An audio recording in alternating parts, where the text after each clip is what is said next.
ഞാൻ Susan. Welcome to my channel. ഞാൻ ഇന്ന് പഴപ്പാനിയാണ് ഉണ്ടാക്കാനായിട്ട് പോകുന്നത്. അതിന് നമുക്ക് ഏത് ടൈപ്പ് പഴം വേണേലും ഉപയോഗിക്കാം. എത്തിക്ക വേണേലും ഉപയോഗിക്കാം, റോബസ്റ്റ, ഞാലിപ്പൂവൻ, പാളത്തോടൻ, അങ്ങനെ ഏത് പഴം വേണേലും നമുക്ക് ഉപയോഗിക്കാം. ഞാൻ ഇന്ന് എടുത്തേക്കുന്നത് പാളത്തോടൻ പഴമാണ്. 1 കിലോ പാളത്തോടൻ പഴം നല്ലതായിട്ട് ചെറുതായിട്ട് കട്ട് ചെയ്തെടുത്തതാണ് ഇത്. പിന്നെ ഇത് പാളത്തോടൻ പഴം 1 കിലോ ഉണ്ട്. അതിന് 1/2 കിലോ പഞ്ചസാര വേണം.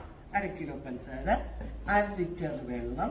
പിന്നെ നമുക്ക് വേണ്ടത് തിളപ്പിച്ചാർച്ച വെള്ളത്തിൻ്റെ അകത്ത് ഒരു 1/4 ടീസ്പൂൺ ഈസ്റ്റും, 1 ടീസ്പൂൺ ഇതുപോലത്തെ സ്പൂണിൻ്റെ അകത്ത് 1 ടീസ്പൂൺ പഞ്ചസാരയും കൂടെ കലക്കിയതാണ്. ഇത് നല്ലതായിട്ട് ചാലിച്ചതാണ്. ഇത് ഈ സ്പൂണിൻ്റെ അകത്ത് 1/4 ടീസ്പൂൺ ഈസ്റ്റും 1 ടീസ്പൂൺ പഞ്ചസാരയും ചെറിയ ചൂടുവെള്ളത്തിൻ്റെ അകത്ത് നല്ലതായിട്ട് മിക്സ് ചെയ്തെടുത്തതാണ് ഇത്.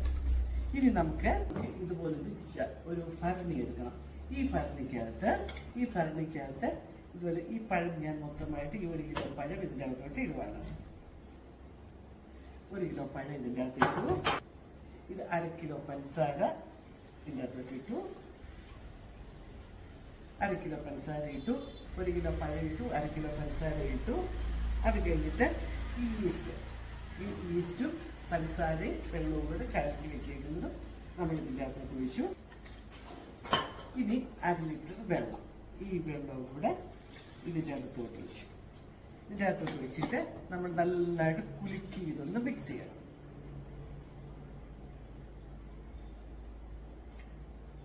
നല്ലതായിട്ട് കുലുക്കി മിക്സ് ചെയ്തിട്ട് നമ്മൾ ഇതിൻ്റെ അടപ്പ് വെച്ച് അടച്ച് ഇതിവിടെ വെച്ചേക്കാം.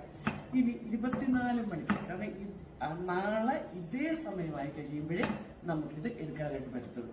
നല്ലതായിട്ട് ഇത് കവർ ചെയ്ത് അടച്ച് നമുക്ക് ഇന്നിവിടെ വെക്കാം. എന്നിട്ട് നാളെ ഇതേ സമയത്ത് നമുക്കിത് എടുത്തിട്ടാണ് ബാക്കി കാര്യങ്ങൾ ചെയ്യുന്നത്. അപ്പം നമുക്ക് നാളെ കാണാം. ഇന്നലെ 3 മണിക്കാണ് ഞാൻ ഈ ഭരണിക്കകത്താക്കിയത്. ഇന്നിപ്പോൾ 3 മണിയായി. ഞാനത് അരിച്ച് എടുക്കാനായിട്ട് പോവുകയാണ്. നമുക്ക് ഇതിങ്ങനെ തുറന്നു നോക്കാം. ഈ അരിപ്പയ്ക്കാൻ ഈ അരിപ്പിട്ട് നമുക്കൊന്ന് അരിച്ചെടുക്കാം. നമ്മൾ ഈ കീഴ്ത്തപാത്രത്തിലോട്ട് ഇത് മൊത്തമായിട്ട് എടുത്തു. ഇനി നമുക്ക് നന്നായിട്ടൊന്ന് നമുക്ക് ഈ പാത്രത്തിലോട്ട് ആക്കാം. ഇതിൻ്റെ അകത്ത് കിട്ടിയ അത്രയും പാനി ഞാൻ എടുത്തിട്ടുണ്ട്. പിന്നെ ഇത്രയും നമുക്ക് പശടായിട്ട് പോവുകയുള്ളൂ. ഇതിൻ്റെ പാനി മാത്രം മതി നമുക്ക്. എനിക്ക് തോന്നുന്നു ഞാൻ ഈ പഴത്തിൻ്റെ അകത്ത് നമ്മൾ പഞ്ചസാര ചേർക്കുമ്പോൾ അതൊന്ന് പൊടിച്ച് ചേർക്കണമെന്നുണ്ടെങ്കിൽ എനിക്ക് തോന്നുന്നു കുറേ പഞ്ചസാരയും കൂടി ഇതിൻ്റെ അകത്ത് ഞാനിത് എടുത്തപ്പോൾ അടിയിൽ കുറേ പഞ്ചസാര കട്ടിയായിട്ട് കിടപ്പുണ്ടായിരുന്നു. അതുകൊണ്ടാണ് ഞാൻ പറയുന്നത് കുറച്ച് പഞ്ചസാര അതിൻ്റെ അകത്ത് പൊടിച്ചങ്ങ് ചേർക്കാമെന്നുണ്ടെങ്കിൽ എനിക്ക് തോന്നുന്നു കുറച്ചുകൂടെ ഇതിൻ്റെ അകത്ത് ലയിക്കുമെന്ന് എനിക്ക് തോന്നുന്നു. ഇനി നമുക്ക് സ്റ്റൗ കത്തിക്കാം. സ്റ്റൗ കത്തിച്ചു. പാൻ നല്ലതായിട്ട് ചൂടായി. നമുക്ക് ഈ പാനി ഇതിൻ്റെ അകത്തോട്ട് ഒഴിക്കാം.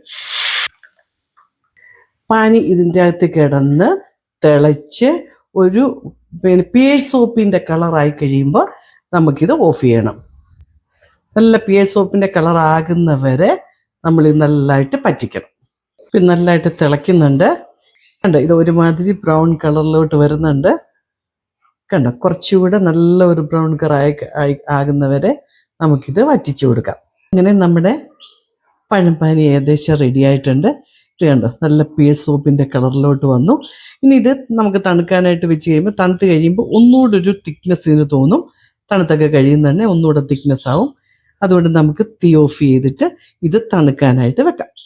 തണുത്ത് കഴിഞ്ഞിട്ട് നമുക്കിത് കുപ്പിക്കകത്തോട്ട് എടുത്ത് നമുക്കിത് സൂക്ഷിച്ച് വെക്കണം. അത് കഴിഞ്ഞിട്ട് ഇത് ഫ്രിഡ്ജ് വെച്ച് തണുപ്പിച്ച് സൂക്ഷിച്ച് വെച്ചാൽ മതി. എപ്പോൾ വേണേലും നമുക്ക് ഉപയോഗിക്കാം. ഞാൻ തീ ഓഫ് ചെയ്യാൻ പോവാണ്. ഇനി ഇത് തണുക്കട്ടെ. അങ്ങനെ നമ്മുടെ പഴം പാനി ഇവിടെ റെഡി ആയിട്ടുണ്ട്. ഇത് നമ്മുടെ തേൻ പോലെ തന്നെയാണ്. തേൻ്റെയൊക്കെ തന്നെ ഇത് പഴത്തിൻ്റെ ഒരു ടേസ്റ്റ് വരുന്നെന്നുള്ളതേ ഉള്ളൂ. ഇത് ഏറ്റവും നല്ലത് അവലോസ് പൊടിയുടെ കൂട്ടത്തിൽ കഴിക്കാനാണ്. ഇത് മിക്സ് ചെയ്ത് അവലോസ് പൊടി കഴിക്കാനാണ് ഏറ്റവും ബെസ്റ്റ്. പിന്നെ നമ്മുടെ അപ്പത്തിൻ്റെ കൂട്ടത്തിലും എല്ലാം നമുക്ക് ഇത് കൂട്ടി കഴിക്കാനായിട്ട് ഒത്തിരി ടേസ്റ്റാണ്. നല്ല ടേസ്റ്റാണിത്. കുഞ്ഞു പിള്ളേർക്കൊക്കെ അപ്പം കഴിക്കാനും ചപ്പാത്തി കഴിക്കാനും അങ്ങനെ എല്ലാത്തിനും നമുക്ക് കൊടുക്കാനായിട്ട് ഒത്തിരി നല്ലതാണ് പഴം പാനി. വീഡിയോ എല്ലാവർക്കും ഇഷ്ടപ്പെട്ടു എന്ന് വിചാരിക്കുന്നു. എല്ലാം ലൈക്ക് ചെയ്യുക, ഷെയർ ചെയ്യുക, സബ്സ്ക്രൈബ് ചെയ്യുക. അടുത്ത വീഡിയോയുമായിട്ട് ഞാൻ എത്രയും പെട്ടെന്ന് വരുന്നതായിരിക്കും.